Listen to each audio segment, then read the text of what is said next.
Kaiju in comics.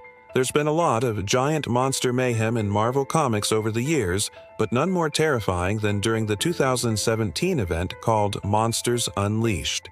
When mystical beings known as the Kaiju began attacking Earth, it was up to a team of Marvel heroes like Iron Man, Hulk, and Thor to stop them.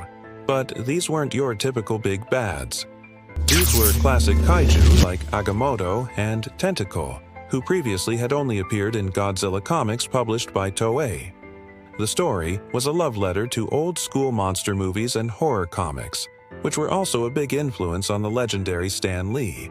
In fact, the first issue opens with a reprint of a classic tale from Journey into Mystery, which also helped launch the careers of both Steve Ditko and Jack Kirby. Monsters Unleashed showed how Marvel's take on monster mayhem could be both terrifying and fun, a balance that's also present in the best kaiju films like Kong and Godzilla.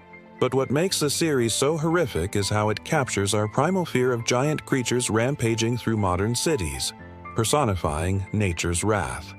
And while there are some truly frightening kaiju designs, it's the way they attack that's most disturbing. Whether it's crushing buildings, causing massive earthquakes, or just destroying everything in sight, the kaiju are relentless and unstoppable forces of chaos.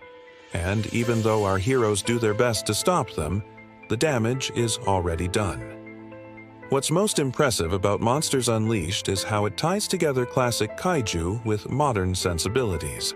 It's a fresh take on an old-school concept that reminds us why we've always been fascinated by these giant monsters in the first place.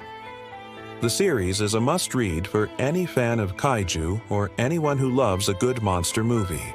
It's a thrilling, action-packed story with plenty of heart, humor, and scares. Plus, the art is spectacular. From the detailed renditions of the kaiju to the epic battles, every page is a visual masterpiece.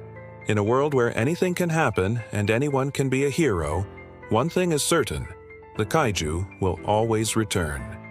Thanks for watching.